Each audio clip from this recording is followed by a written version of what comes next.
Hello, and welcome to the So You Want to Be a Marine Biologist podcast, where we learn about the ocean, share sea stories, and explore ocean careers. I'm your host, Kara Muzia. Let's dive into today's episode. This episode is brought to you by you. Thank you to those of you who have become patrons of the So You Want to Be a Marine Biologist podcast. For less than the cost of a dive tank refill, or a cup of coffee, you can help keep the podcast episodes coming. There's also some fun bonuses for patrons, so be sure to check those out at patreon.com/marinebiolife. That's patreon.com/marinebiolife. Hello, mermaids, pirates, ocean lovers, and land lubbers. Welcome to today's show. Question for you. What do you call an octopus with an extra tentacle? An octoplus. Today I'm chatting with Rachel Crane, a captain, dive instructor, Nat Geo expedition leader, and marine ecologist.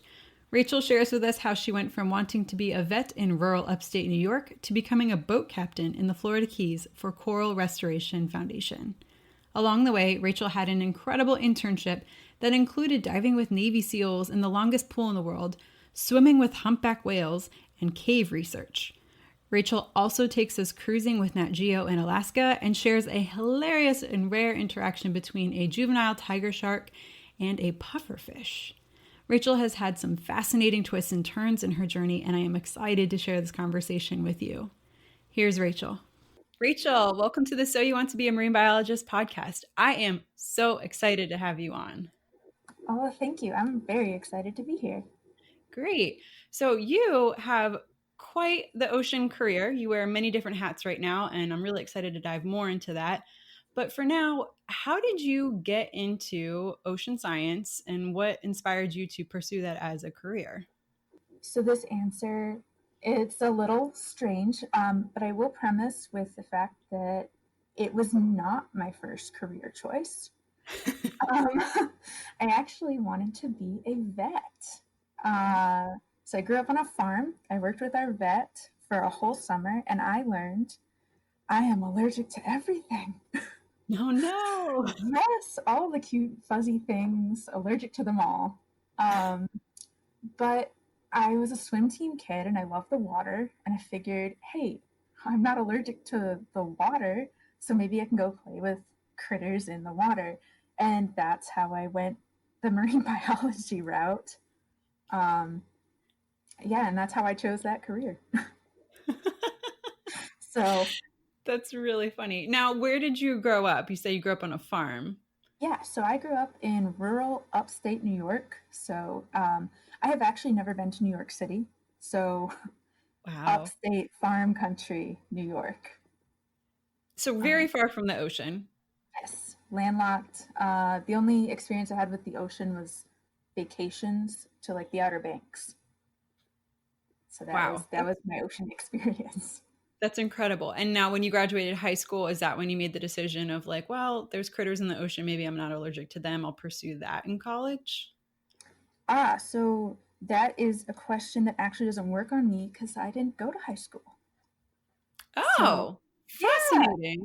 yeah. Yep, I skipped that bit. So you went from middle school to college? Yeah, so I actually did associate's degrees in lieu of high school. Okay. Yeah, so when I was 14, so I was homeschooled on the farm. Okay. So up until I was 14, I was homeschooled by my mom. And then at that point, she said, I'm not really comfortable doing high school education, so you can go public, private, or community college.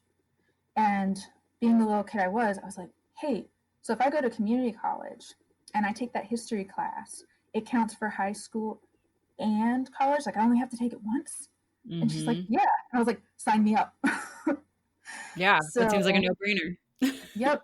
So I started taking college courses at 14 and graduated with associate's degrees in math and science. So I went pretty broad. I knew I liked science. I was really good at math. I'm that kid that took calc-based physics for the easy A's.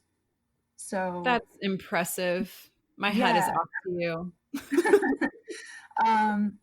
but I'd always loved the water, and I really had started turning more and more to the idea of marine biology because during that associate's degree time is when I worked as a vet, found out I was allergic to everything. Mm. So it was when I started thinking about going to college, I was really starting to look at those marine um, majors, so like colleges that offered the marine biology type programs. I to find out if I liked it in 2008, which would have been equivalent to my junior year ish of high school, because I Mm-hmm. only did high school for like 3 years. Okay. Um, I went down to Miami and I did the University of Miami's SSP Summer Scholar Program. Uh, and I did the marine biology one. So I went down to Florida and I lived there for, I think it was like a month, 3 weeks, something like that. It's like a big summer camp on the Yeah. college. And Incredible. they put you through a bunch of, I think each week I did something different in marine biology. It's very, very hands on, very smart stuff that we were doing. I was kind of overwhelmed, but very excited. And it's kind of their program that they use to, I guess, get students to want to apply there. But for me, I found out I really liked the marine realm, but I did not like how big the school was. Oh. So I I took I took all my experiences and I went and found a much smaller college to pursue the degree at. So, and you ended up at Unity in Maine. Correct. Yes, I literally went opposite of warm and went to the cold place. I went from something like, gosh, I don't remember what their student body is, but if you include their graduate programs, I think it's something in the 20 to 50,000 student range. Yeah. And Unity has like 500 to 600 people total. Hmm. And the other big thing for me, I actually wanted to go to a college that did not offer graduate programs. So, Interesting. Why? yeah, um, I wanted to be like, I wanted a college where the undergrads were the sole student body. So, any of our professors working on projects would be coming to us to be facilitating the research with them instead of a Mm. college with multiple graduate programs where your master's and your PhD students are your TAs and they're the ones doing the research projects and you're just supposed to be sitting and learning. I wanted to put my hands in it. So That's brilliant. I, yeah, so I went for a college without graduate degrees. And it worked out for you. What were some of the projects that you got involved with that you just made your college career that much worth it? Ooh, so my advisor, it's actually funny. A lot of things I was into as a younger individual, even on the farm and in college, back then no one knew what they were.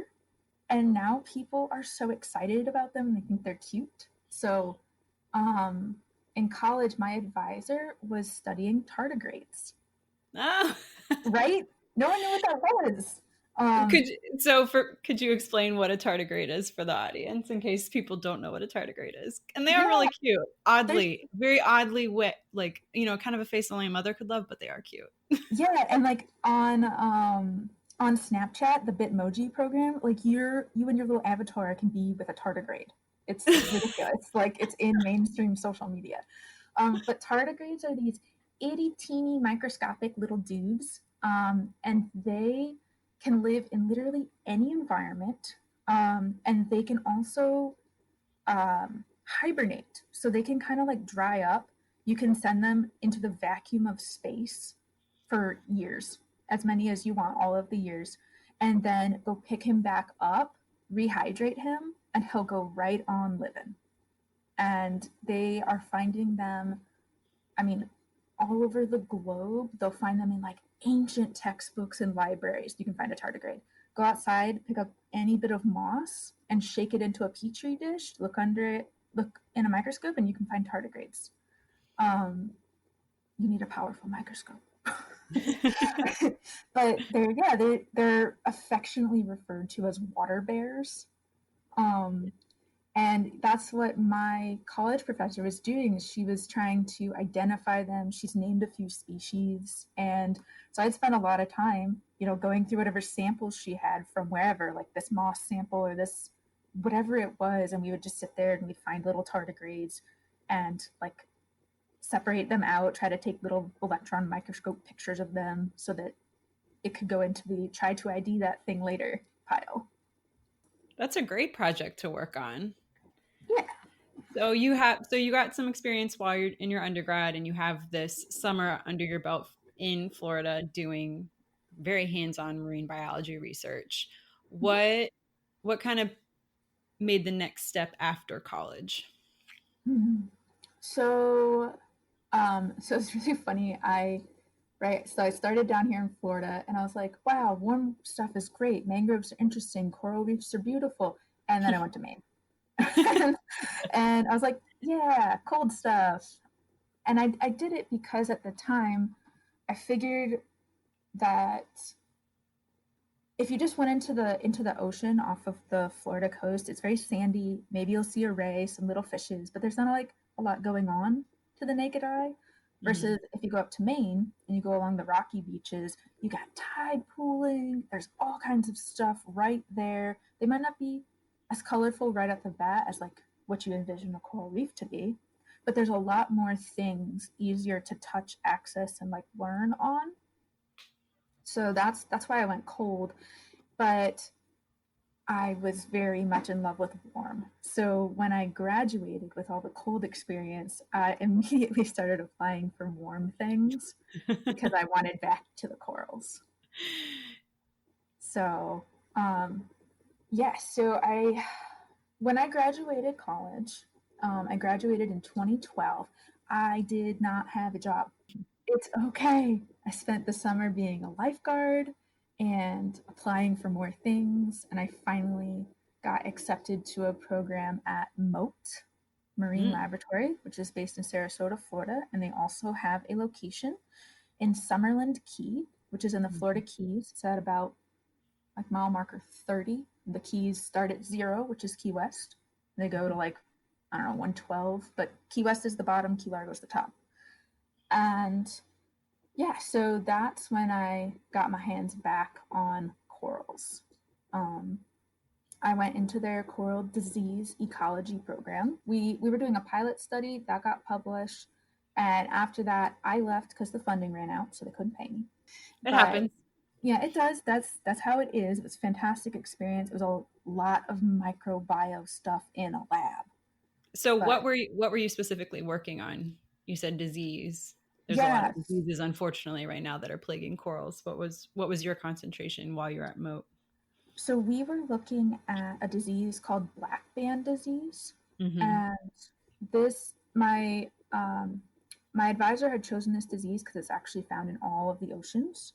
So it's one that can be found anywhere and is affecting corals. So she wanted a a disease that she could kind of apply her results to globally, which Mm-hmm. is why she chose that disease. And black band just means that a lesion, so a cut on the coral, around the edge of it, there's literally a black band. You will come to find that scientists are not always creative when they name things; they're very literal.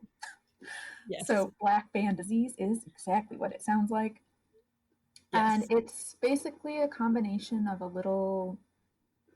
It's like a microbial mat, in the sense that like algae and seaweeds can form kind of a mat, like a carpet, if Mm-hmm. that's a better word. Yeah, but it's called a microbial mat, and it has little bacterias along with some dudes that can photosynthesize, and they work together to eat the coral and thus kill it. So Mm-hmm. that's what we were looking at is as the ocean temperature gets warmer and more acidic, will this disease be more virulent, which means it's going to kill the coral faster?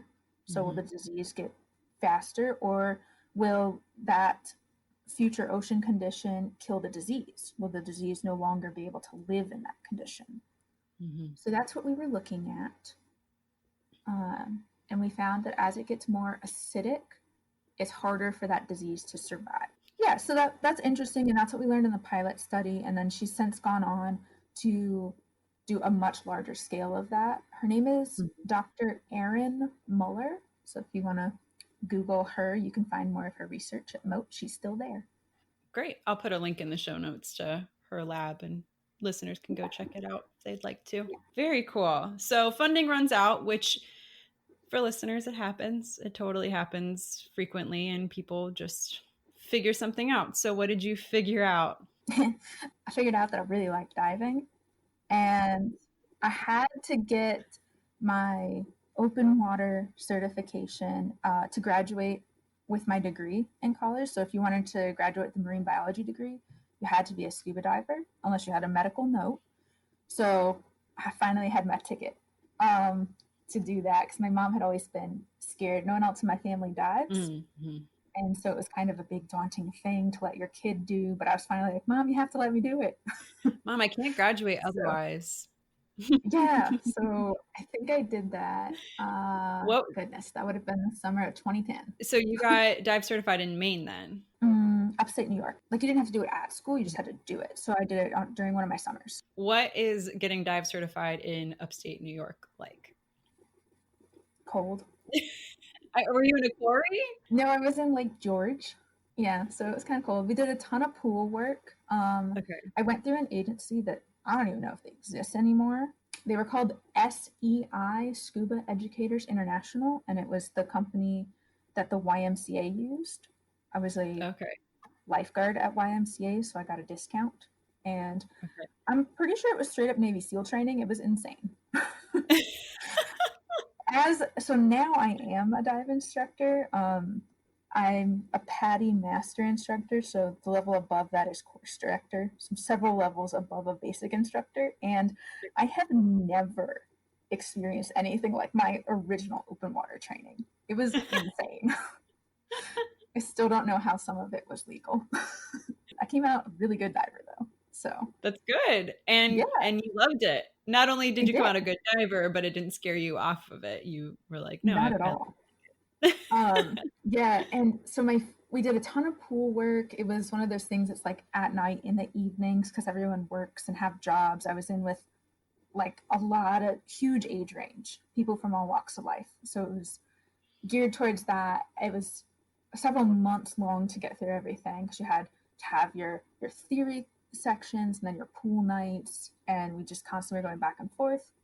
And then you had 2 weekends at the end where you do your open water diving. So that's when we actually went to the lake. And my very first time in the lake, my first open water dive, they're coming up to you and he's like, okay, now I want you to flood your mask and clear it.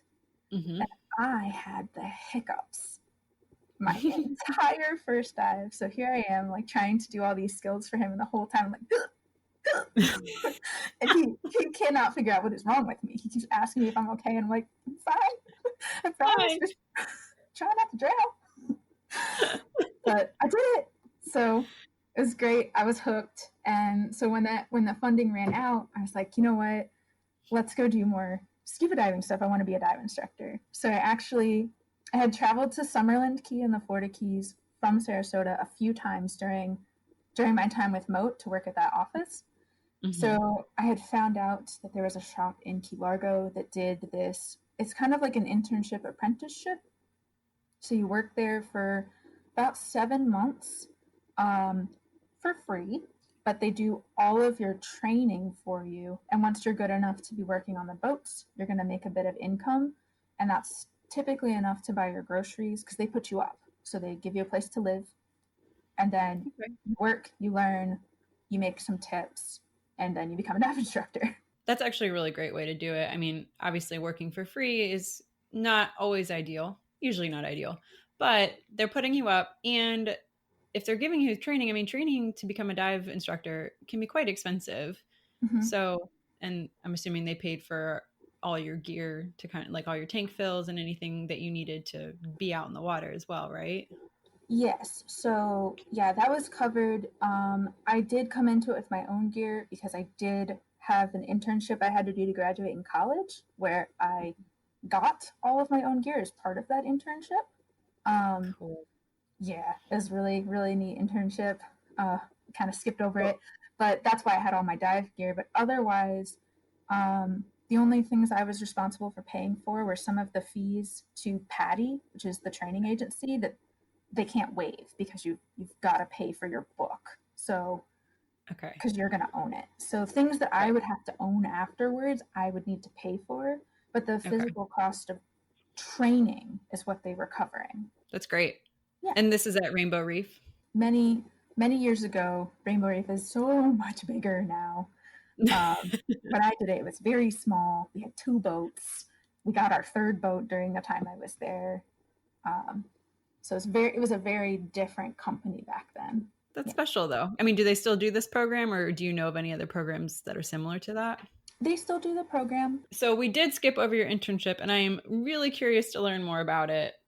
You worked with the Boston Sea Rovers and it was Yes. a Frank Stolly internship. Am I saying that correctly? Yeah, so Frank Scally, Scalli, he was the gentleman that originally founded that scholarship program. Now they just call it the summer internship. So Okay. they renamed it since I did it. But yeah, so the Boston Sea Rovers is this club located in Boston. Remember, really good with Original. naming stuff. Yeah, super good. Every year they have a clinic or a conference. So if you're somewhere in that Boston area, once a year in early March, they have this amazing conference. You should totally go.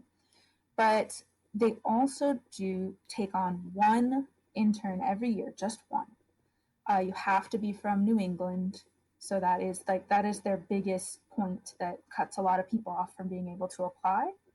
And the Mm-hmm. second one is it's for people that are either graduating high school or in that first year of college. So that 18, 19 age range. So it's a very, Mm-hmm. very teeny little group of people that qualify. So at that point, I lived in Maine and my family had moved to Massachusetts. So I qualified as a New England person in two fronts and I was able to apply. So what they do is for an entire year, you are an intern. So you start in March at that conference where they introduce you. Then you finish out whatever semester or your high school. And as soon as you finish your school for that year, that entire summer basically belongs to them. And they are going to ship you all around the United States and sometimes internationally, like Canada and Bonaire, uh, to experience all kinds of different marine fields of work. So whether it's marine science or marine engineering, um, what else did I do? All just everything you could think of. Working in a dive shop, working at an aquarium, working with scientists, being part of the ecotourism field. You kind of tell them what you think you might want to do, and Mm-hmm. then they try to send you to places that let you try doing that. And at that point, I was like, I don't know. I just want to do the ocean. Yeah. So they were like, cool, we're going to send you to as many different things as possible. So mine wasn't super tailored like some of our other interns that knew exactly like what they wanted to do. Like, I want to be an underwater photographer. And they're like, cool, we're going to throw photography stuff at you all summer. I was like, I don't know. Right. So I got to try a ton of stuff, and it was absolutely amazing. Very, very informative. Um, I did also get all of my own dive gear. They outfit the intern, and that included a custom dry suit, which I still use to this day.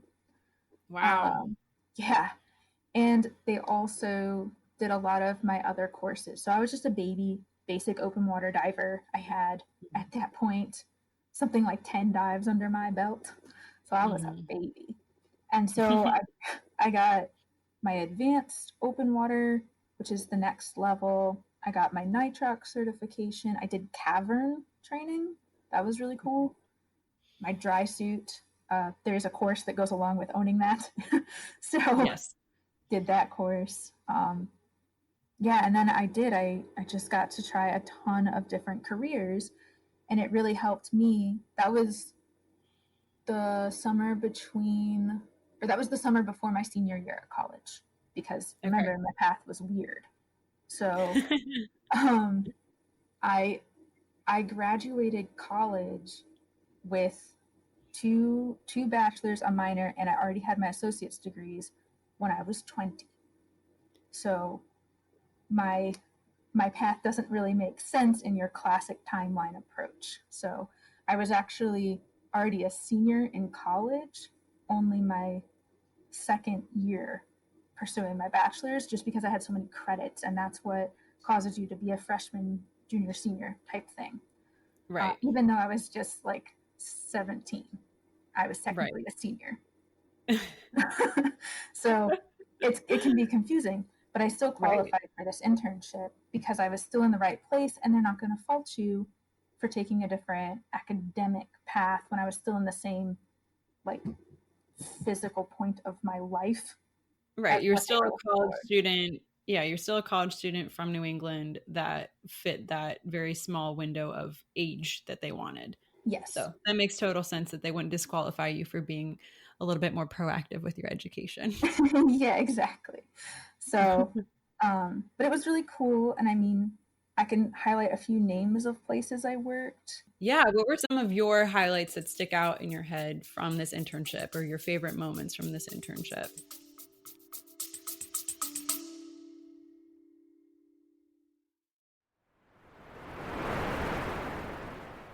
Hey, Kara here.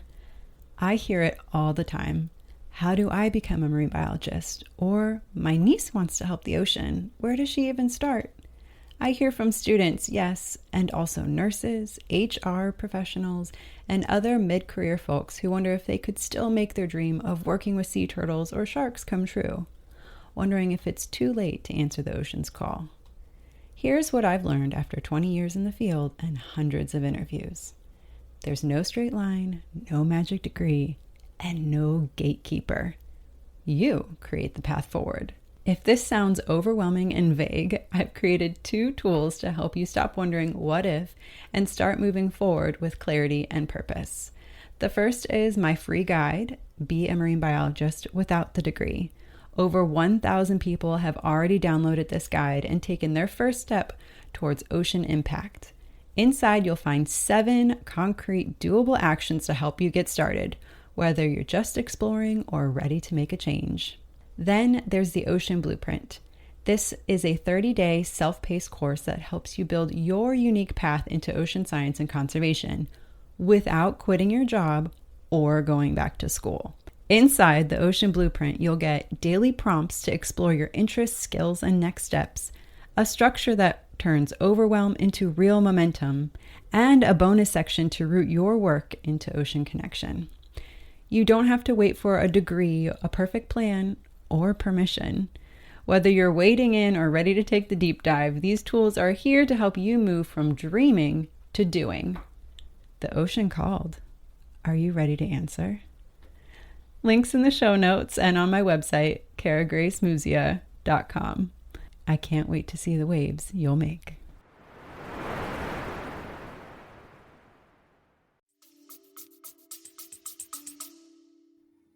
One of them is I got to work at the New England Aquarium, which is in Boston.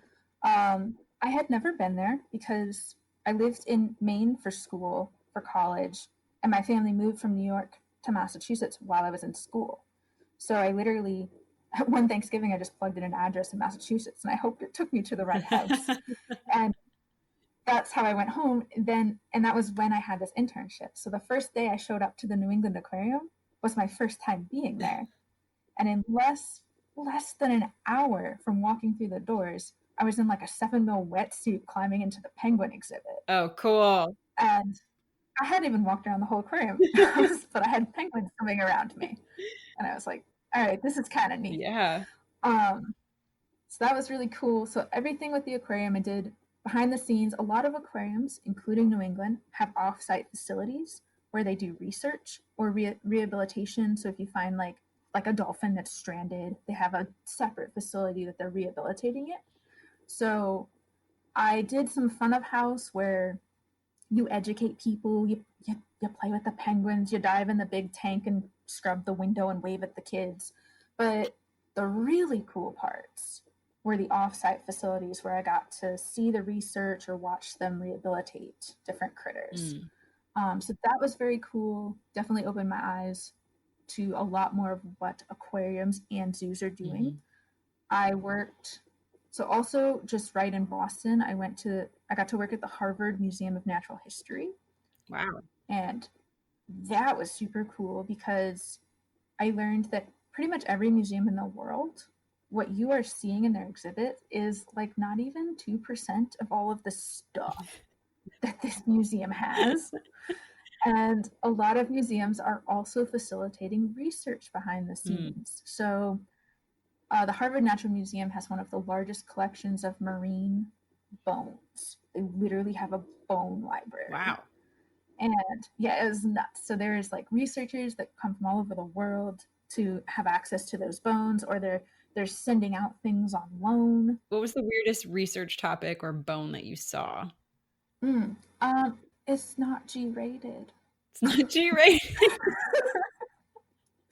uh, um, I learned that certain male animals have bones in places that I didn't know that they did, and they come in very odd shapes. So that was definitely the biggest eye-opening moment for me. Yeah.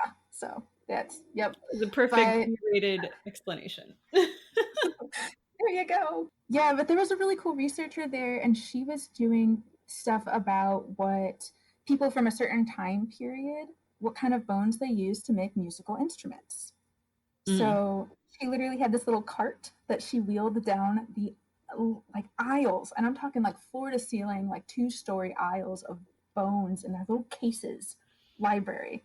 And she would just like pull out these different bits of bones that had been carved into flutes, and she was like cataloging if they were from the same time period as the people she was studying and which critter they had used to make that musical instrument. So like that was really cool. Yeah, that's incredible. And so Yeah. this, I mean, this is just in New England. So what were some of the other places Yeah. that you went with this internship? Yeah, so I went to one of my favorite bits was I went to Newfoundland, Canada. Mm. So Newfoundland is the oh god, what is it? The easternmost part of the North America.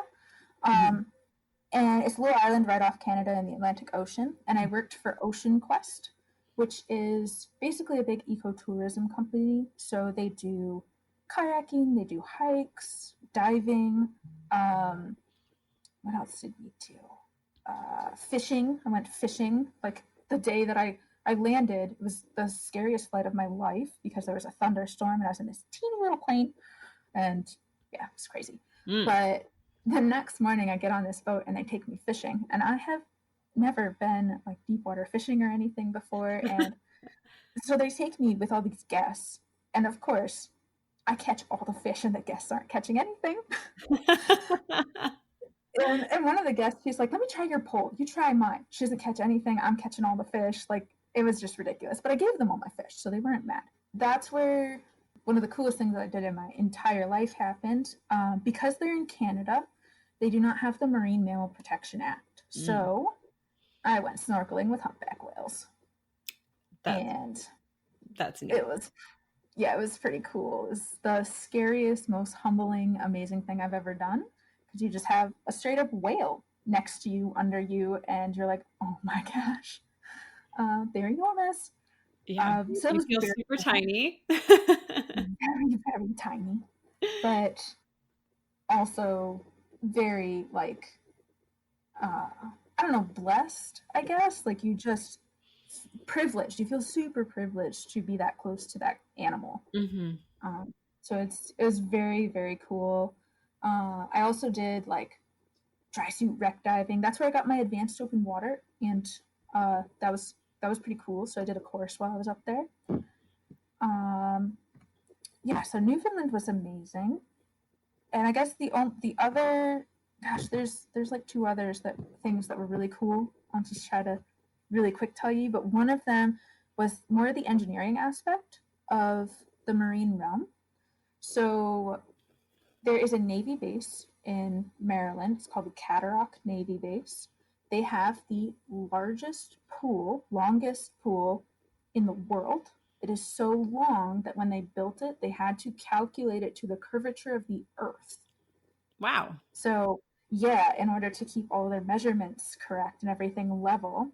And every other year, so the odd years, so like 2011 is an odd year, they host an international human-powered submarine race. Cool. So, yeah, so it's a lot of words. But what it means is they build these little subs for one person, and it's somebody goes into the little sub, they breathe off a regulator in a scuba tank that's like fitted in the sub, and then the best part, they pedal. They pedal, and that's how they make it go. and they race. And so they do 2 subs at a time, and they race down the length of the pool. It's amazing. But I'm like international, so these people come from all over the world. They don't speak the same languages. It's amazing. And they race their little subs, and if you win, you get, like, they had all kinds of different categories, like fastest and all kinds of different stuff. But there's a whole team, and they go down to the bottom of the pool, and they all hold up their sub, right? Because it doesn't just go. And then the little pilot gets inside, and when he's ready and they hear the buzz, they literally just like throw it. It's huge. And the little person inside starts pedaling, and that's how they launch them. Oh my gosh. So how do they recover them? Do they have to catch them? Yeah, so at the other end, once they get past the finish line, then there's, so on the surface, there's these little Zodiacs, which are just like little rubber boats with a teeny little outboard engine. And they're straight up Navy SEAL divers, because this is a Navy base. Right. And they're little dudes. And they follow them on the surface. And when the subs cross the line, 2 Navy divers roll in, and they go bail out the pilot and bring them back to the surface. And then they recover the subs and like bring them back and get them out. Oh my goodness, that is incredible. It's so cool. And I was on the dive safety team. So I was checking all of the people before they could get in, making sure their tanks were on and everything was together. I did some things where I was underwater on like one of those little scooters where you run the length of the pool with the subs, and the subs don't always go straight. So sometimes they like veer off and crash into the wall. And it was ridiculous and amazing and so cool. Lots of really neat engineering. So that was one of the cooler things that I did. And then another one, I went to Florida and I worked with the Cambrian Foundation. And they study bacteria that lives in crazy remote places. I forget what the word for that is, but they live in those super extreme environments, extremophobes, maybe that's the word I'm looking for. So they were looking at the bacteria that lived in the springs in the upper Florida area, which if you're not familiar with Florida, a lot of that mid-Florida area is famous for having a lot of freshwater springs. So that's what they were looking at. So we had divers, cave divers, that would go in and take samples of bacteria, and they'd bring it back. And then I was part of the team that would sample the water quality for the different nutrient levels that existed, so that we could log that and be like, this bacteria was found in water with a nitrogen level of blah. So I was the person testing to find out what the nitrogen level was and things like that. And that was very cool, because that was really hardcore science that they were using. And it was just neat to see the whole operation. And you went cave diving? Cavern, yes. So cavern is like in The Lion King, everywhere the light touches. Okay. You can go. Okay. And then cave is once you go fully dark. So we got to look at the dark, but not go in the dark. Okay, fair enough. Yeah. Yes, but it was very neat. Some intense training. Definitely a lot of mental mind over matter training, because you have to do a lot of stuff blind in case you were to lose all your light. But yeah, so that was very, very cool, and I enjoyed it a lot. But I have to say that those are some of the biggest highlights of that particular internship. Yeah, what an incredible experience. Now, how long was the internship? Was it an entire year or just a summer? Yes. Yeah, so basically you started the March, so they selected you sometime around Christmas, and then in March you had to go to that conference in the Boston area. Then if you could do some things while you were still in school that were close to you, you could. I lived in Maine, so I wasn't close to anybody, So I had to wait till I was done.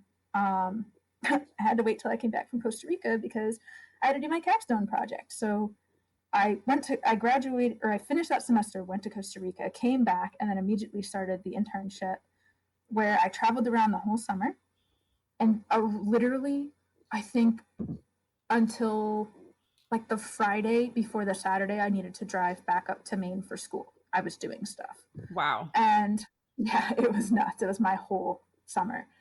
And so then I go back to school, try to pass all your classes. And my job then was to take everything I'd done, and they had provided me with cameras throughout the internship. And so I then had to put together a video of everything that I had done so that at the conference that would follow my internship in March, the next March, I was going to be there. I was going to help like run the show kind of as a volunteer, like take tickets, stuff like that. And then I was also going to present everything that I had done because there's a lot of people there that sponsor you. So they want to know, what did they sponsor? Right. So yeah, so it starts and ends at that conference. Wow. What an experience. I also had to keep a blog for the whole duration of the thing. So that was probably the hardest part for me was, being exhausted at the end of the day and having to write in words the absolute awesomeness I had just experienced. And I just wanted to sleep. Yeah. So, and I think you can still find my blog on their website. So it's just bostonsearovers.com. And then you just follow the bouncing ball to the interns, and then you find my name and click it, and you can find what I wrote back in 2011. How fun. Yeah. What an incredible experience for you. I feel like that really kind of definitely like piqued your interest in certain things, and mostly diving, sounds like, but kind of gave you a good idea of what you do like and what you don't. What lessons did you glean from that carried over to after moat and you're getting your dive master and all of that? One of the things that I really learned, because I did function as basically like I worked for all of these places, and one of the things that I found was that it was training that was most applicable in a lot of these places. So like being able to pick up skills very quickly and getting trained in them was what I took away that made me the most useful. The fact that I could do that task underwater because I had that dive training. That was one of the things that I kind of took away. So when I did graduate and then I worked in the research and then the funding ran out and I decided to be a dive instructor, it was because I wanted to be more skilled underwater. I wanted to get to that point that I wasn't necessarily thinking about diving. I was thinking about all the tasks that I needed to do while diving. So I wanted more comfort, and that's why I went professional. That makes total sense. Yeah, so that was one of the bigger things that it's kind of abstract, but that was one of the bigger things I took, more than I like that field the best, or I want to pursue that specialty. I was more looking at, why are the people that I met successful in the role that they are in? And that was how I thought about it. It's a good way to think about it. Yeah. And so after you got your dive master and you have all these wonderful skills underwater and you're thinking about what you're doing underwater and not about the diving aspect of it necessarily, is that when you got hired on at Coral Restoration Foundation? No, actually. We have to go through a natural disaster to get to Coral Restoration Foundation. Oh, okay. Which hurricane? Hurricane Irma in September of 2017. Yeah, I lived through that. I don't recommend it. Irma Gerd. Yes, exactly. But there's actually, we have to leave Florida to get to CRF as well. I'm sorry. It is a convoluted path. I love it.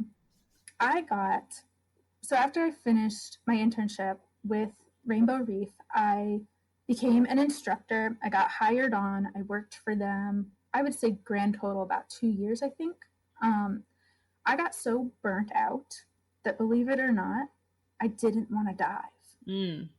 I was so tired, and poor. I was poor. Um, and so I went to Alaska. Okay. So, yeah, so my boyfriend and I, we were like, you know what? We miss mountains and we need a break.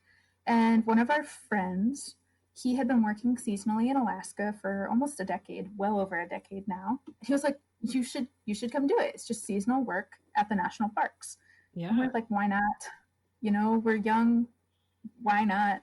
Yeah. So yeah, Glacier Bay, Alaska, Glacier Bay National Park, Glacier Bay Lodge. Like I said, people are not good at being creative with names. And so for 2 years, the summers of 2015 and 2016, we were snowbirds. So in the summer, we went up from April to about September, and we worked at Glacier Bay Lodge in Glacier Bay National Park. I very quickly went from the front desk supervisor to the operations manager, which means that there's only a general manager above you. So I was kind of overseeing a ton of departments. And then my better half, he was the head of maintenance while he was there. Mm-hmm. Saved the day multiple occasions. But yeah, so I literally put everything I had learned about diving and all that stuff in a little box. And I went into the hospitality industry where I used none of those skills. Yeah. And a lot of the stuff I ended up learning at Rainbow, where I was running, like, we would have office days where we'd check people in and just do basic office stuff. That is what I applied to Alaska. Right. And then the leadership stuff I'd gained by being a dive instructor turned out to be very applicable as a supervisor and a manager. I had a lot of people under me. Absolutely. And I feel like, if you're taking people out diving, there's a certain aspect of hospitality to that too that I'm sure was able to be transferred over. Yes, definitely. So we did that. And during the time that we were doing that, both of us had actually achieved the number of days necessary to apply for our captain's licenses. Nice. So, yeah. So it's actually really cool. 2016, we came back to Florida. So each time when we finished our season, we were coming back to the Florida Keys. And then we would work for dive shops as independent contractors and like teach or whatever. We were guiding, all of those things, just to make money and survive the winter. Mm-hmm. And then when we came back from the summer of 2016, on my birthday, which is in October, my captain's license came in the mail. So I know exactly when I got it. Yeah. And so then we had decided that for the summer of 2017, we were going to stay in Florida, not go to Alaska, and work on being captains and getting paid as captains. Because getting the license you can get the license without ever driving a boat. Right. It's more of a permit to learn, and the way America is with liability, so dive shops that have paying passengers on board, they can't let you practice to drive with passengers on board, right? Because if you crash the boat or anything, you're not a captain, and so therefore their insurance doesn't cover you. So you don't really get to practice until you have it. Right. So yeah, and then September 2017 rolls around, and we were like, cool, we'll survive this winter, and then we actually wanted to go back to Alaska and be captains in Alaska, but instead we got a hurricane. Yeah. And now, were you in the Keys for Irma? Did you stay? No, we evacuated. Oh, good. We actually went all the way. Yeah, we went to Virginia, and we stayed there for like a month. Yeah, and it was really bad. The place we lived in, we just rented, but it was 100% loss. It was bad, and it took us many years to recover from it. So this is how you get to the Coral Restoration Foundation. Yeah. So in February of 2018, so the hurricane happens in September of 2017. Yep. February of 2018, one of my boyfriend and I's mutual friends that we'd worked with before approached us and asked if we would want to be captains for the Coral Restoration Foundation. And we were like, sure, yeah. And for me, I was like, this is great. I at this point, I kind of wanted out of tourism and back closer to science. Yeah. Um, It's a and so good I way was to like, this marry is the two. fantastic. Yeah. Yeah, I was like, I can be the captain. I'll be right next to the science. I'll facilitate the science. Might not necessarily do the science, but I understand it all. Mm-hmm. And I felt better being part of a solution versus taking dive boats full of divers to a reef and dumping them on the reef where they can potentially cause harm. Right. So it felt more fulfilling to me. And so that is how that happened. So, Amazing. I love that you were yes. approached. It wasn't like, oh, we saw this job and we jumped through all these hoops, because that happens more often than not, I feel like. But somebody was like, Mm-hmm. hey, you'd be a good fit for a captain. Want to do it?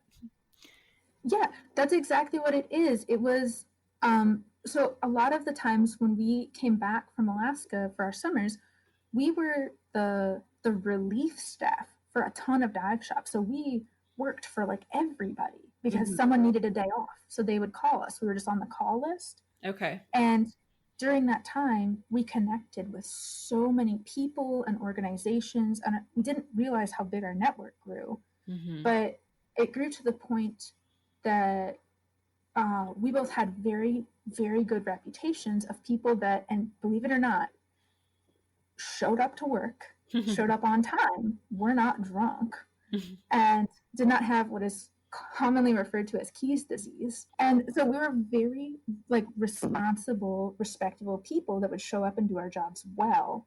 And because of that, to this day, when we are in the Keys, we turn down work because so many people ask us to come work for them. That's great. Yeah, so it was neat. All of a sudden, you got to decide what you want to do for work and if that is worth your time or not, because your time is the most valuable thing you have. Hmm. So, so yeah, we got approached. We went, we visited, we talked to them, and we were like, yeah, we'll try this, and we liked it, and we have worked for them ever since. Amazing. So, what is a day in the life of a Coral Restoration Foundation captain like? So we work all up and down the Florida Keys, which are it's about like 230 miles. Uh-huh. We're based in the Key Largo area, so at the top of the Florida Keys. So depending on where we're going that day, I get up anywhere from like 5 to 6 in the morning and make lunch, and then I drive down to where our boats are kept. I have to trailer our boats to wherever we are going to launch them. So we put all of our tanks and all of the supplies we need onto the boat at our warehouse, then hook up the truck to the trailer, and I drive to wherever we're going to launch it. So I drive to the ramp and then put the boat in, park the truck, and then drive out to wherever we're going. We typically do something like 3 dives worth of work, and a dive can be anywhere from 30 minutes to 2 hours long, Hmm. depending on how shallow it is or what we're doing. Hmm. And Now, then we and I guess pack it we up. should I guess we should back up for 1 second and explain what Coral Restoration Foundation is and what their mission is. Yeah. So the Coral Restoration Foundation, again, not a creative name, but our goal is to restore the reefs, specifically the Florida Keys Reef Track, which goes from just below Miami all the way around the tip of Key West to fudge. What's the name of that island out there? Tortuga, the Dry Tortugas. Tortugas, yeah. Yes. So it's well over 200 miles of reef. It's actually the third largest barrier reef in the world. So Australia, Belize, and then Florida. And so what we do is we actually have the largest coral nursery that is out in the ocean. So in the Atlantic Ocean, we have coral trees. So we grow our little corals out there, and once they get big enough, we harvest them, and then we bring them out to reefs and we plant them on the reefs. We also have like science aspects where we go back out and monitor how are they doing? Are they doing good? Are they doing bad? Why are they doing bad? And we work with a ton of partners. So there's like University of Miami, full circle. People from there come out and do research. They look at what we're planting, how the corals are doing, and yeah, scientists around the world will come here. We also have volunteers, so people from anywhere that are dive certified and have CPR, first aid, and their O2 provider can come down and volunteer with us. So you can go out and help like maintenance the nursery. It's basically, think of it like a garden. Mm-hmm. And just like any garden, there's weeds. Our weeds are algae, and we have to scrub our trees to keep them clean. So there's a lot of volunteers that help us with nursery maintenance. And then as you get more familiar and as you become a better diver, you can be involved in actually outplanting the corals as well.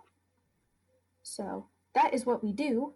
So I, as a captain, I will be on trips for literally anything we do. I could be out, we can do nursery maintenance, we could be monitoring corals we already planted, or actually out there outplanting them.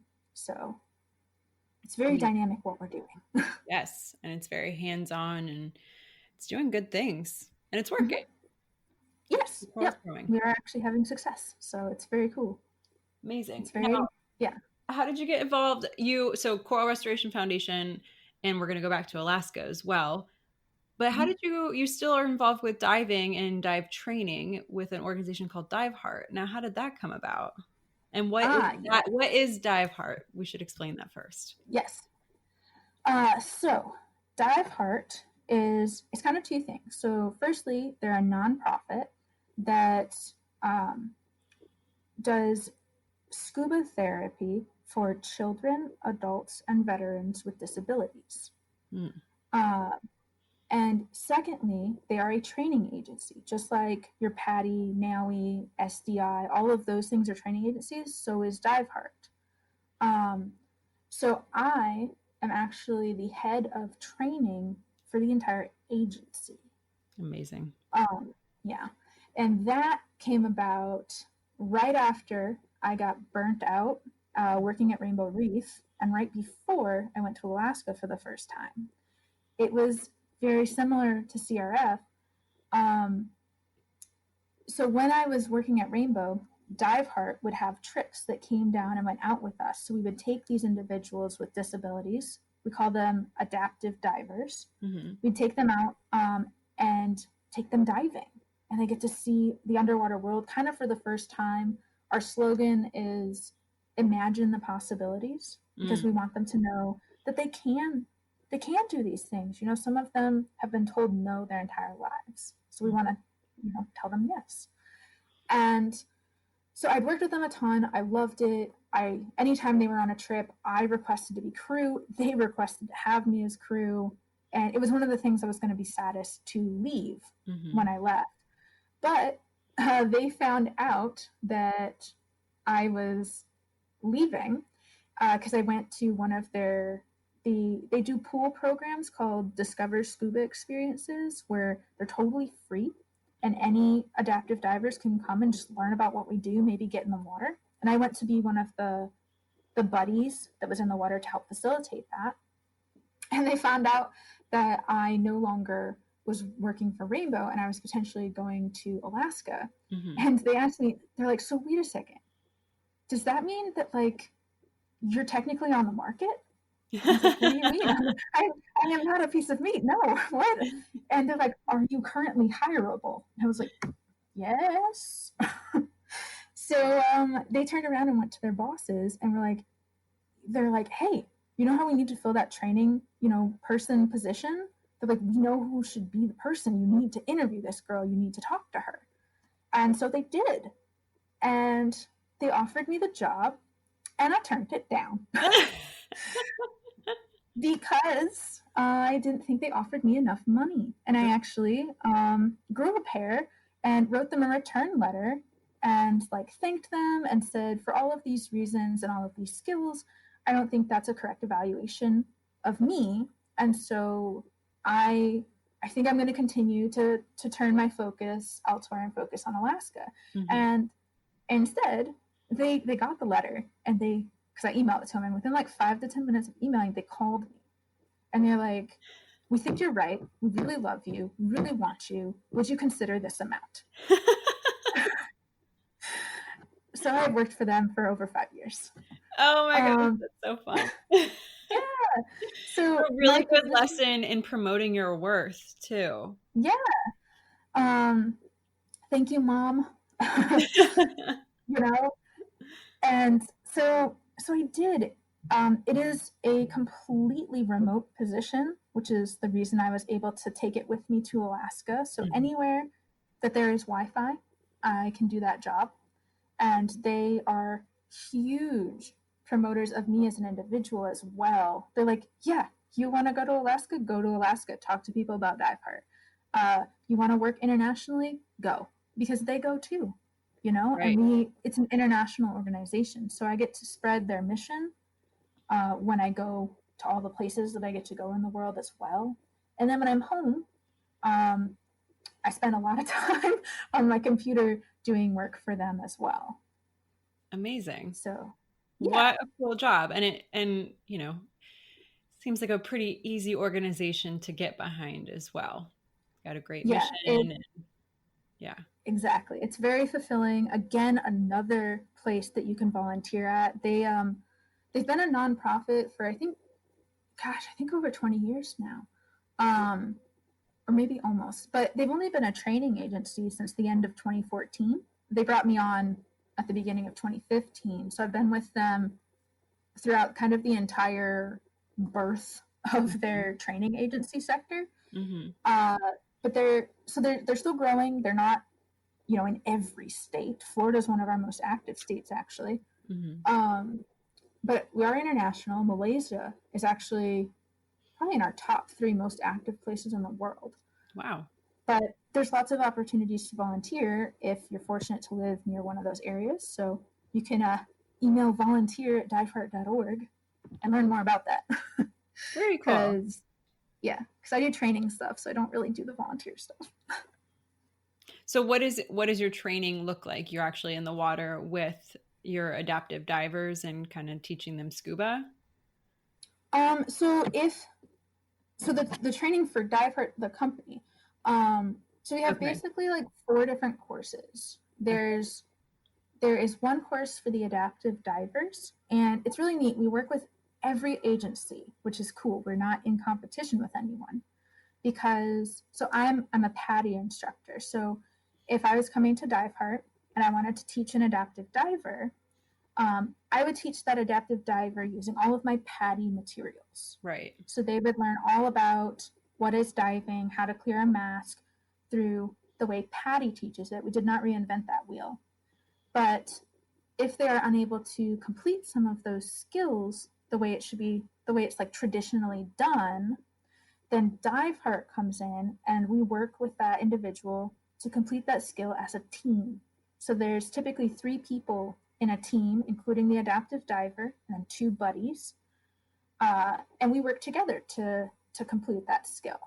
Amazing. So that's what that training looks like. And then there's three courses for able-bodied individuals that want to work with adaptive divers. So you've got your basic buddy, just like an open water diver, your advanced buddy, you have to be at least rescue, and then an instructor. So that's Mhm. someone that wants to teach adaptive divers or teach buddies and advanced buddies. Wow. And so that's what that is. So I do a ton of behind the scenes work. I'm the person writing the standards. I'm the person, when you finish a course and you send that card in, like, please give my student a card. I'm the person that makes sure you spelled your student's name right. And all the paperwork is in, and then I clear that card to be sent. And tons of other stuff. I work with our e-learning program. I'm basically behind the scenes person. Love it. That's really Yeah. cool. And man, you've done so much, and I feel like I could talk to you for a long time. But so your captain's license, not in addition to your job at Coral Restoration Foundation, you were able to get a job in Alaska as a captain with Lindblad Expeditions. Could you explain what you do for them? And I mean, this sounds amazing. It's affiliated with Nat Yeah. Geo. It sounds like such an amazing job. So could you explain a little bit more Yeah. about what Lindblad is and what you do for them? Okay, yes. So this is when I had that little like, look, mom, I made it moment. I really felt like I made it. I found a way to take all of the most ridiculous things I've done, the hospitality stuff in Alaska, being a captain, being a dive instructor, being a marine ecologist, and just literally all of it, which at first makes no sense. And I married them all into one perfect opportunity. When I was in Alaska the first time, we're right on the water, and we have a dock, and we're on the Inside Passage of Alaska, which is very famous. And one day, a Lindblad Expeditions, a National Geographic ship, docked at our dock, and it has the Nat Geo logo on the side. And I went down there. I was like, "What is that? And how do I get on it?"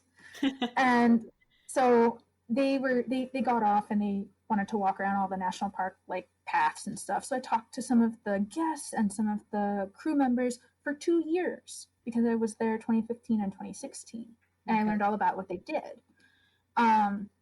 What they are is, again, not a creative name, they're an expedition ship. So they take just regular people, anybody that wants to go on vacation. They take these people out to the most remote places in the world. It is an international company. And they take you there to get off the ship. They're very small, like no more. The tinier ships, max guests on board is like 60 max. And then the big ships, which go to Antarctica, I'm talking more like maybe 150 people, because it's just a bigger ship in general. Right. But I work for them as part of their undersea team.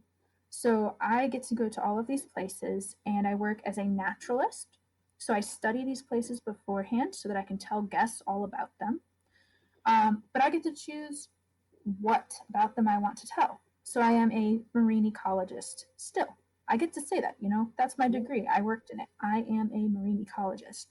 And I get to learn about the marine ecology in that location that I think is interesting, and make presentations that I can give on board, and then like lead little like cruises. And because I am a captain, I don't drive the actual ship.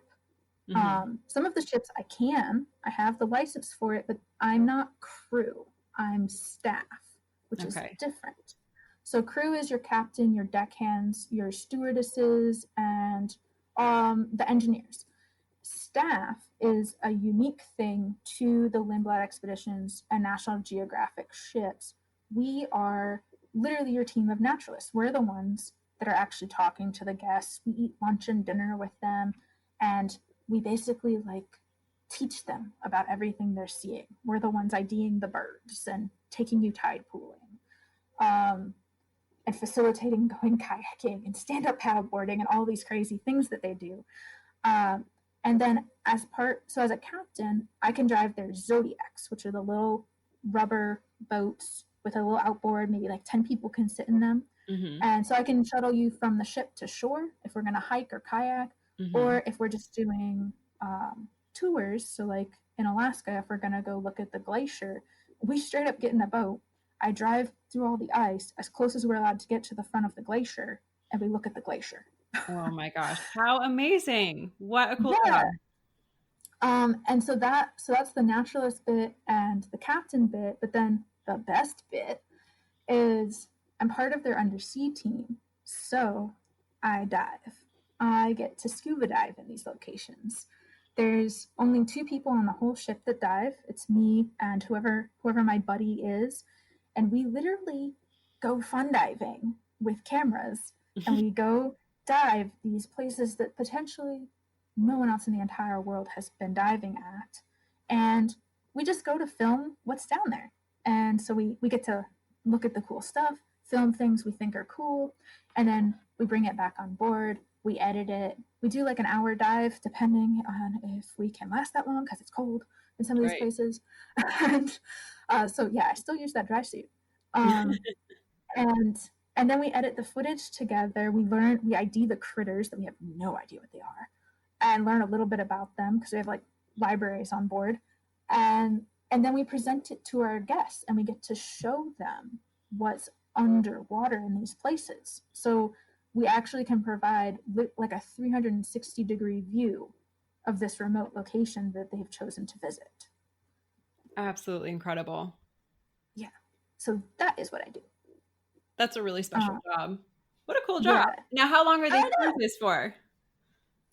So there's lots of different kinds. We have literally, I'm like, the ocean is one ocean, and we are in all of it.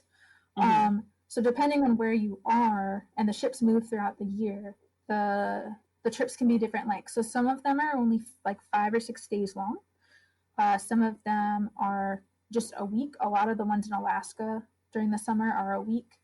And then we have 2-week trips and 3-week trips, and ones that are actually a month. Some of the ones in Antarctica are a month long. Wow. Yeah, because they take you either off of Chile or Argentina, and they go to the Falkland Islands, then Mm-hmm. South Georgia, then all the way to Antarctica, spend time, then you have to come back. Right. And we also have long ones that will start in Alaska, go through the Inside Passage, go through the Aleutian Islands, which is basically like the Florida Keys of Alaska.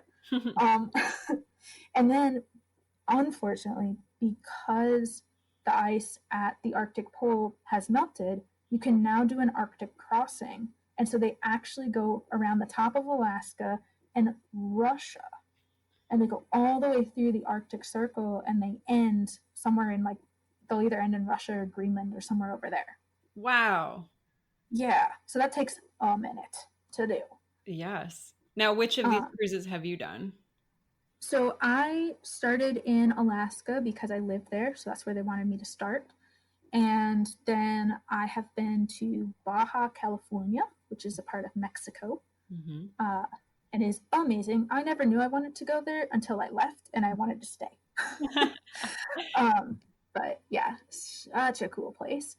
And I was supposed to go to more, but the coronavirus has canceled my trips. So I'm currently waiting at home to find out when I'll be able to get back on the ship. Okay. But yes, I'm still scheduled for Alaska.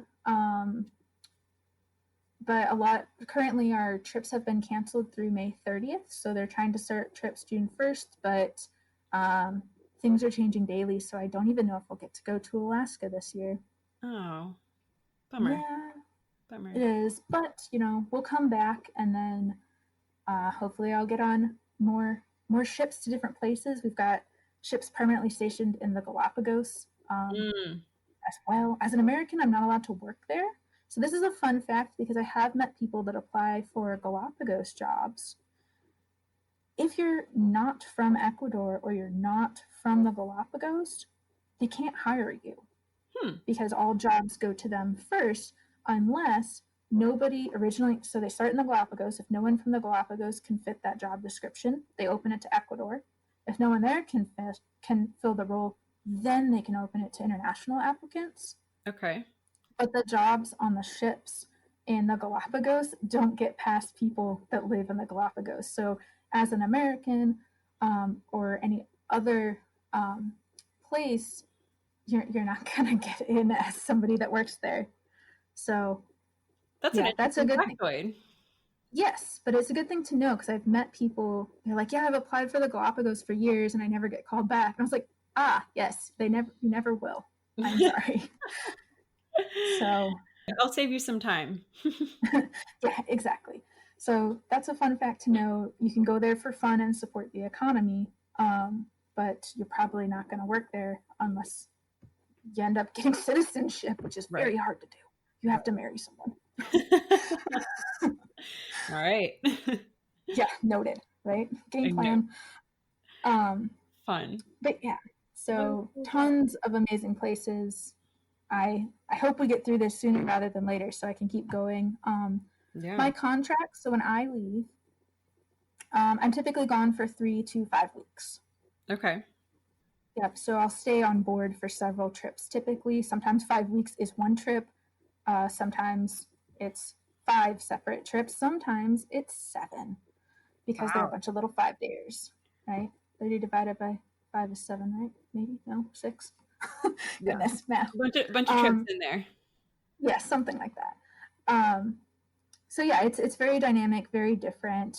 As staff, we're not married to one ship, which is really neat because we get to go to all of them, and that's really cool. That's the cool part. I haven't even begun to tap into all of the places I get to go yet. That's so exciting. Thank you for sharing that. Very cool. I'm Yeah, excited to see where you get to go next yeah, after all this definitely. is over. So I have a couple more questions as we wrap up. I like try to keep this about an hour, but I've been having so much fun talking to you. So thanks. Yeah. Um, so what is one of your favorite field story or stories to tell? And this is always a tricky question for people to answer. So it could be a favorite project or a cool project or just a day out in the field that was just amazing and the most memorable thing. And this it's just something that sticks in your brain that you like to share. Hmm. Um. Goodness. And you have There's a spent hard a one. lot of time in the field, so I'm sure there's a lot to sift through. I know. I can. One of the coolest things that happened to me in the ocean, period, ever, actually just happened to me like 2 weeks ago. Oh. Um, yeah. So I was driving for the Coral Restoration Foundation, and We're coming home. We're done with our day, and do you know what a mooring ball is? So a mooring ball is like it's just a white buoy. It's maybe the size of a beach ball, and Mhm.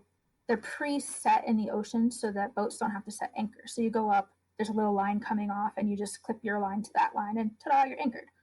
Um, and so I saw what I thought was a white mooring ball in a place that it should not have been. I was like, oh no, it's broken. Like we should go pick it up.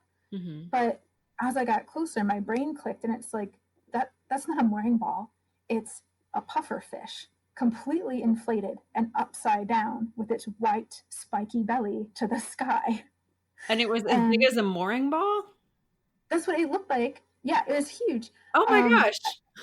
and so I'm driving up to it, and my brain is like, what in the world am I looking at? Trying to interpret it. And right as I'm figuring that out, me and my coworker at the same time see the shadow of a shark Oh. right near it. and and I like immediately am slowing down and starting to turn around because in my brain I was like, there's only one shark that is curious and crazy enough to do that. Mhm. And so my brain went tiger. Mhm. And we turned around, and sure enough, there was a juvenile tiger shark like playing with this beach ball of a pufferfish at the surface. And it was the most like ridiculously cool and weird thing I have ever seen. And I mean, we're done. We're sweaty. We're tired. We're sunburned, and we stayed with that thing for like 45 minutes. And he was just a little dude, like maybe 5, 6 feet, little tiger, super cute and stripy. And he would just come up to the puffer, and he would like nom it and like push it around because he couldn't figure out how to eat it. And it was so cool. Oh my gosh. What a cool Um, moment. Wildlife moments are you can't plan them, right? So you just take yeah, advantage you of can't. them. And it was such a weird domino of choices that led us to being on that boat at that place for that day. And so Mhm. I was like, oh, this is why everything happened today. So that's definitely one of the cooler things that happened to me that I can think of like right off the bat.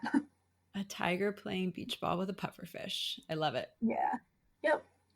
That's a So really fun story. I know. And I love tigers. So I was just like, what? And it was I think it was every other person on my boat's first time seeing a tiger shark. And they like, when we were approaching it, I was like, guys, it's a tiger. They're like, what? No, I think it's a nurse shark. I was like, no, no, no, it's a tiger. And sure enough, we get there and it's a tiger. They're like, oh my gosh. So at the end of every episode, I always like to give the audience a conservation ask, something to take away, something fairly simple for them to take home and munch on. And you have a lot of really great things to bring in. Some of it is just as simple as reduce and reuse. Mm-hmm. So could you kind of explain a little bit more about what you would like the audience to take home and do? Yeah. So I kind of have two things Yeah. that are big for me. One of them, like the most impactful, is yes, like reducing and reusing because I've been to a lot of places so far, and I'm like not even enough places, but still very humbly a lot. And I've found trash in all of them. Um, And including, so when I was in Alaska last summer, I was driving an ROV, a remotely operated vehicle. So it's like this cool little jetpack that you just send to the bottom of the ocean. It's got a tether, and you hold literally like an iPad, and it's like a video game. You get to see what it's seeing and drive it around, and you can also record while you're doing it.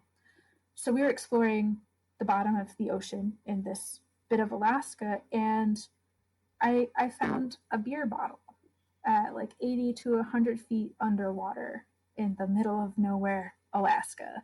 And so like that's pretty sad. That's an easy thing that could have been, recycled or something, to keep track of, and I don't know the situation. Maybe they dropped it, it fell off, it was an accident, but still, it was a very sad thing to see, because you're like, oh, pretty starfish, cool sea urchin, and that is a beer bottle. Mm-hmm. So yeah, that's a big one. And then the other one that's pretty important to me is not taking shells or like sand dollar tests or sea urchins off the beaches. So not bringing those home as souvenirs.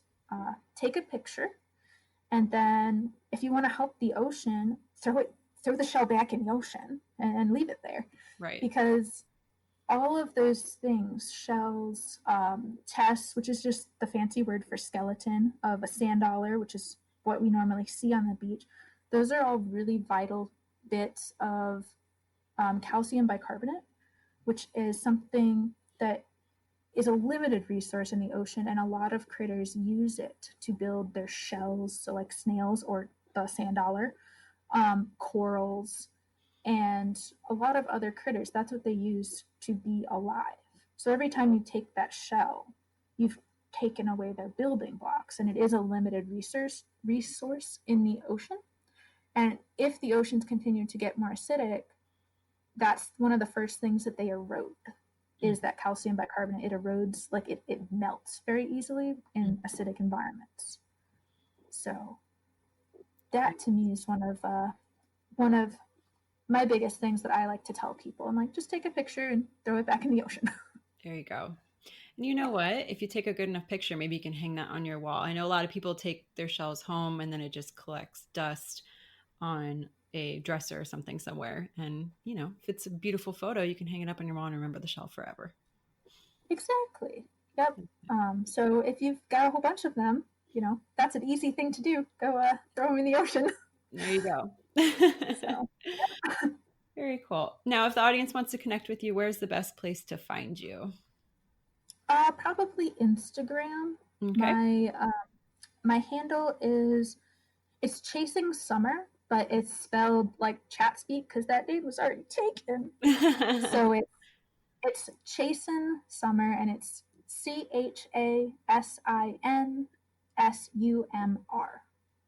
Perfect. And I will put a link to that and everything that we've chatted about in the show notes for today's episode. Cool. Well, Rachel, thank you so much for being on the podcast. This was a lot of fun chatting with you. Oh, you're very welcome. I'm super glad that you invited me. Thank you for listening to today's show. I'd love to hear any insight you've gleaned. Leave a comment in the show notes or send me an email over at marinebio.life. If you enjoyed this episode, leave a review and, of course, share with your friends. If you want more resources for ocean news, including conservation topics and careers, plus personal insight from me that I just don't share anywhere else, join me at marinebio.life and sign up for email updates. Keep after your dreams and making waves in your community. One person can make a difference. Thank you so much for listening, and I'll catch you next time on the So You Want to Be a Marine Biologist podcast.